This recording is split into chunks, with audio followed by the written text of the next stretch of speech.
How does humidity affect a guitar? For one, humidity impacts the wood of a guitar significantly. High humidity can cause the wood to swell, leading to issues like fret buzz, high action, or even structural damage. Low humidity can cause the wood to shrink, possibly resulting in cracks, fret protrusion, and changes in neck relief. So, what's the ideal humidity level for guitars?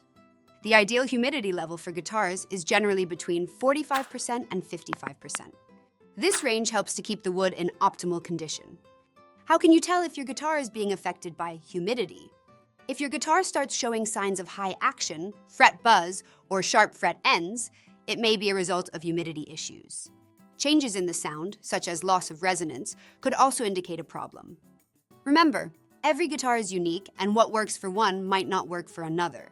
Always consult with a professional if you're unsure about how to care for your instrument. Thanks for watching. Don't forget to like, subscribe, and hit the bell icon for more tips on becoming a better guitarist. See you next time!